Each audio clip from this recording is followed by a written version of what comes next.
ಸಾಮಾನ್ಯರಂದ್ರೆ ಬಡವ್ರು ಬದುಕೋದೇ ಕಷ್ಟ ಆಗತ್ತಲ್ವಾ. ಮೆಡ್ಲ್ ಇದೆ, ಹೈ ಇದೆ, ಕ್ವಾಲಿಟಿ ಪ್ರಕಾರ ಮನುಷ್ಯರು ಇರ್ತಾರೆ. ಆ ತರ ಮಾಡೋದು ಕೇಂದ್ರ ಸರ್ಕಾರ ಮಹಾ ತಪ್ಪು. ಯಾಕೆ ಗೊತ್ತಾ, ಅವ್ರು ಮಾಡಿ ಒಂದು ದಿವ್ಸಕ್ಕೆಲ್ಲ ಏಳ್ಗೆ ಮಾಡೋದು. ಎಷ್ಟು ಸಾರಿ ಏಳ್ಗೆ ಮಾಡಿದ್ರು, ಎಷ್ಟು ಸಾರಿ ಅವರು ಏನಂತ ಹೇಳಿದೇನು ಗೊತ್ತಾ, ನಮ್ಗೆ ಜಾಸ್ತಿ ಮಾಡಕ್ ಆಗೋದಿಲ್ಲ, ಇದೆಲ್ಲ ಅಲ್ಲಿಂದ ಯುದ್ಧ ನಡೀತಾ ಇದೆ, ನೀವು ಅದನ್ನ ತಗೊಳ್ಳೋದು ಇದು ಕರ್ತವ್ಯ ನಿಮ್ದು ಅಲ್ವಾ, ಇಲ್ಲ ಅಂದ್ರೆ ಬಿಡಿ ಅಂತಾರೆ. ಆದ್ರೆ ನಮ್ಗೆ ಕಾಂಗ್ರೆಸ್ ಪಕ್ಷ ಹಂಗಲ್ಲ. ಏನೇ ಆದ್ರೂ ಕೂಡ ಕಾಂಗ್ರೆಸ್ನವರು ನಮ್ಗೆ ಕೈ ಹಿಡ್ದಿದ್ದಾರೆ. ಬಡವರಿಗಾಗ್ಲಿ ಶ್ರೀಮಂತರಿಗಾಗ್ಲಿ ಅವ್ರು ಬಂದಾಗಿಂದ ಎಲ್ಲಾದ್ರೂ ಫ್ರೀ ಕೊಟ್ಟಿದ್ದಾರೆ. ಯಾವ್ದು ಹೇಳಿ, ಬಸ್ ಫ್ರೀ ಮಾಡಿದ್ರು, ಮಕ್ಕಳಿಗೆ ಪಾಸ್ ಫ್ರೀ ಮಾಡಿದ್ರು, ಎಲ್ಲದರಲ್ಲೂ ಕಂಟ್ರೋಲ್ ತಗೊಂಡ್ ಬಂದು ನಮಗೆ ಕೊಟ್ಟಿದ್ದಾರೆ. ಕೇಂದ್ರ ಸರ್ಕಾರ ಮೋದಿ ಅವ್ರು ಬರೋದು ಬೇರೆ ಇಂದ ನಮ್ಗೆ ಹಂಗಾಗಲ್ಲ ಹೀಗಾಗಲ್ಲ. ನೀವು ಒಂದು ರಾಜ್ಯದಲ್ಲಿ ಒಪ್ಪಂದ ಮಾಡಬಾರ್ದು ಅಲ್ವಾ, ಬೇರೆ ರಾಜ್ಯಗಳಿಗೆ ಹೋಗಿ ಒಪ್ಪಂದ ಮಾಡ್ಬೋದಲ್ವಾ. ಒಂದೇ ಇವ್ರು ಯಾರು, ಅವರ ಡ್ರಂಕ್ ಹತ್ರ ಹೋಗ್ಬಿಟ್ಟು ಒಂದು ನ್ಯಾಯ ಪಂಚಾಯತ್ಗೆ ಮಾಡೋದು, ಅವರು ಒಪ್ಪಂದ ತಗೊಳ್ಳೋದು. ಬೇರೆ ಕಡೆ ನಿಮ್ಗೆ ಆಗಲ್ವಾ.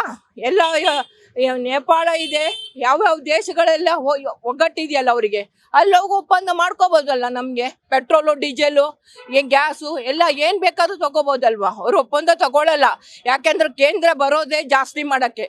ಆದ್ರೆ ಕಾಂಗ್ರೆಸ್ ಬಂತು, ಅವ್ರಿಗೆ ಏನಿದೆ ಅವ್ರು ಕೊಟ್ಟು ಸಿದ್ದರಾಮಯ್ಯ ಇಳಿದ್ರು. ಈಗ DK ಶಿವಕುಮಾರ್ ಬಂದಿದ್ದಾರೆ, ಅದು ಇನ್ನು ಮುಂದೆ ನೋಡ್ಬೇಕಷ್ಟೇ ಹೇಗಿರುತ್ತೆ ಅಂತ. ಅವ್ರ ದೇಶದ ಇದೆಲ್ಲ ಅವ್ರಿಗೆ ಗೊತ್ತಿದೆ, ಅದು ಅವರು ಲೆವಿ ಮಾಡ್ತಾರೆ ಅಷ್ಟೇ ಸಾಕು. ನಾನು ಹೇಳೋದು, ಮಿಕ್ಕಿದ್ದು ಬೇರೆಯವ್ರು ಕೇಳ್ಬೇಕಾಗತ್ತೆ. ನೀವು ಕೇಂದ್ರ ಸರ್ಕಾರ ಅಂತ ನೀವು ಇವಾಗ ಹೇಳ್ತಾ ಇದೀರಲ್ಲ, ರಾಜ್ಯ ಸರ್ಕಾರನೂ ಬೆಲೆ ಏರಿಕೆ ಮಾಡಿದಿಲ್ಲಮ್ಮ. ಅದು ಅವ್ರಿಗೆ ತಕ್ಕಾಗ್ದು ಈ ಟೈಮಲ್ಲಿ ಮಾಡಿದ್ದಾರೆ ನಿಜ. ನೀವೀಗ ಇಬ್ರು ಸೇರಿದ್ರೆ ತಾನೇ, ಎರಡು ಕೈ ಸೇರಿದ್ರೆ ಚಪ್ಪಾಳೆ ಅನ್ಬಹುದು. ಬೆಲೆ ಜಾಸ್ತಿ ಮಾಡಿದ್ದಾರೆ, ಮತ್ತೆ ಇದ್ರ ಬೆಲೆ ಜಾಸ್ತಿ, ಕರೆಂಟ್ ಬೆಲೆ. ಅವ್ರು ಅದಕ್ಕೆ ತಕ್ಕಾಗಿ ಕೂಡ ಅವರು ಜನಸಾಮಾನ್ಯರಿಗೆ ಬಡವರಿಗೆ ಅವರು ಇದು ಮಾಡಿದಾರಲ್ವಾ. ಒಂದ್ ಕಡೆಯಿಂದ ಕೊಡ್ತಾರೆ, ಇನ್ನೊಂದ್ ಕಡೆಯಿಂದ ಕಿತ್ಕೊಂತಾರೆ. ಅದು ಹೇಳಕ್ ಆಗಲ್ಲ ಮೇಡಮ್. ನೀವು ಎಲ್ಲ ಸಂಪನ್ಮೂಲಕ ನೀವು ಒಬ್ಬೊಬ್ರಿಗೆ ಒಂದೊಂದು ಕರ್ತವ್ಯ ನಿರ್ವಹಿಸಿದೀರಾ, ಅದನ್ನ ನೀವು ನೋಡ್ಕೋಬೇಕಲ್ವಾ. ಆ ತರ ಆಗಿ ಒಬ್ಬರ ಮೇಲೆ ಬಿಡಬಾರ್ದು. ನೀವು ನೋಡ್ಕೊಳ್ಳಿ. ನೀವು ಪ್ರಧಾನಿ ಅಂತ ಹೇಳ್ಕೊಂಡಿದ್ದೀರಾ ನಿಜ, ಪ್ರಧಾನಿ ಹೌದು, ದೇಶಕ್ಕೆ ಬೇಕು. ನೀವು ಒಪ್ಪಂದ ಮಾತ್ರ ಬೇರೆ ಕಡೆ ತಗೋಬೇಕಾಗತ್ತೆ ಅಲ್ವಾ. ಒಂದೇ ಕಡೆ ಒಪ್ಪಂದ ಡ್ರಂಕೇನ ನಿಮ್ಗೆ ಇರೋದು. ಅಮೆರಿಕ ಮಾತ್ರ ದೇಶನಾ? ಇಷ್ಟೊಂದು ದೇಶದಲ್ಲಿ ಯುದ್ಧ ನಡೀತಾ ಇದೆ ಅಂದ್ರೆ ನೀವು ನಿಜ ಜನಸಾಮಾನ್ಯರ ಮೇಲೆ ತಲೆ ಮೇಲೆ ಹೊರೆ ಹಾಕತ್ತಲ್ಲ, ಅದು ಸತ್ಯನಾ ಸುಳ್ಳ ಹೇಳಿ.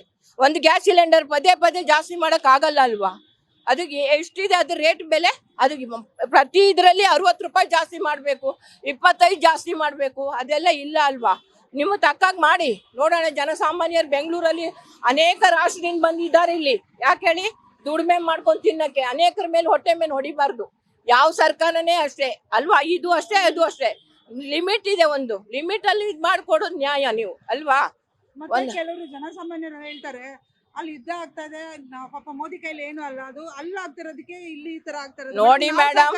ಅಂತಾರೆ. ಮೋದಿ ಕೈಯಲ್ಲಿ ಆಗಲ್ಲ ನಿಜ, ಹೌದು. ಮೋದಿ ಮೇಲೆ ತಲೆ ಮೇಲೆ ಹಾಕಕ್ಕಲ್ಲ. ಮೋದಿ ಪ್ರಧಾನಿ, ಅವ್ರು ಹೇಗ್ ಬೇಕಾದ್ರೂ ನಡ್ಕೋಬಹುದು, ಗೊತ್ತಾಯ್ತಾ. ಮೋದಿ ಮೇಲೆ ಹಾಕ್ಬೇಡ, ಜನಸಾಮಾನ್ಯರು ಹೇಗ್ ಬೇಕಾದ್ರೂ ಬದುಕಬಹುದು. ಪ್ರಧಾನಿ ಅಂದ ತಕ್ಷಣ ಎಲ್ಲದನ್ನು ಬಡವ್ರ ತಲೆ ಮೇಲೆ ಹಾಕ್ಬಾರ್ದು. ಅವರು ಬದುಕಬೇಕು. ನಿಮ್ಗೆ ಎಷ್ಟಿದೆ ನೀವು ತಗೊಳ್ಬೇಕು. ಅದರಲ್ಲಿ ಎಷ್ಟು ಬೆಲೆ ಹೋಗುತ್ತೆ, ಎಷ್ಟು ಬೆಲೆ ಬರುತ್ತೆ. ಒಂದು ಟೈಮ್ ಚೆನ್ನಾಗಿರುತ್ತೆ, 2 ಟೈಮ್ ಪದೇ ಪೆಟ್ರೋಲು ಡೀಸೆಲು ಕಾರು ಗಾಡಿ ಹೇಗೆ ಹೋಗ್ಬೇಕು ಹೇಳಿ, ಹೇಗ್ ಹೋಗ್ಬೇಕು? ಮನೇಲಿ ಹಾಕ್ಬೇಕಾ? ಅದು ಯಾಕೆ ನಾವು ಅಷ್ಟು ಕೋಟಿ ಲಕ್ಷ ಗಟ್ಲಿ ಕೊಟ್ಟು ತಗೊಂಡಿದ್ದು ಅದು ಪೆಟ್ರೋಲ್ ಡೀಸೆಲ್ಗ, ಅಥವಾ ಹಂಗೆ ಮನೇಲಿ ಇದು ಹಾಕಿ ಮುಚ್ಚಿಡಕ? ಅದಾಗಲ್ಲ ಮೇಡಮ್. ಅದು ನಮ್ಮ ಅಧಿಕಾರ, ನಾವು ಹೇಗ್ ಬೇಕಾದ್ರೂ ಹೋಗ್ಬಹುದು. ನಾಳೆ ದಿನ ನಡ್ಕೊಂಡು ಹೋಗಂತಾರೆ ಮೋದಿ, ಹಾಗೆ ಹೋಗ್ಬಹುದಾ ಹೇಳಿ? ಅದು ಅವ್ರ ಸರ್ಕಾರದಲ್ಲಿ ಅವ್ರ ಅಡ್ಜಸ್ಟ್ಮೆಂಟ್ ಇರುತ್ತೆ. ನಾನೀಗ ಇವ್ರನ್ನ ಇಟ್ಕೊಂಡಿದ್ದೀನಿ ಅಂದ್ರೆ ಪಕ್ಕದಲ್ಲಿ ನಾವ್ ಹೇಳ್ದಾಗ ಇವ್ರು ಕೇಳ್ಬೇಕು. ಆ ತರ ನೀವು ಮಾಡಿ ತೋರ್ಸಿದೀರಾ, ಗೊತ್ತಾಯ್ತಾ. ನಾವ್ ಒಬ್ರೇ ಅಲ್ಲ, ಅವ್ರಿಗೂ ಹೇಳ್ಕೊಟ್ಟಿದ್ದೀರಾ. ನೀವು ಸೈಕಲಲ್ಲಿ ಹೋಗು ಅಂತ. ನೀವು ಸೈಕಲಲ್ಲಿ ಹೋಗಕ್ ಆಗತ್ತಾ? ತಗೊಂಡ್ ಲಕ್ಷಾಂತರ ರೂಪಾಯಿ ಕಾರಲ್ಲಿ ಹೋಗ್ಬೇಕು, ಗಾಡಿಗಳಲ್ಲಿ ಹೋಗ್ಬೇಕು. ಸಣ್ಣ ಮಕ್ಕಳಿಗೆ ಹೇಳ್ತಾರೆ, ನಾವು ಏನ್ ಬೇಕಾದ್ರೂ ಸೌಕರ್ಯ ಕೊಡ್ತೀವಿ ಅಂತ. ಯಾವ ಸೌಕರ್ಯ ಇಲ್ಲ. ಕೊಟ್ಕೊಂಡಿದ್ದು ಈ ಕಡೆ ಕೊಡ್ತೀರಾ, ಈ ಕಡೆ ಕಿತ್ಕೊಂತೀರಾ ನೀವು.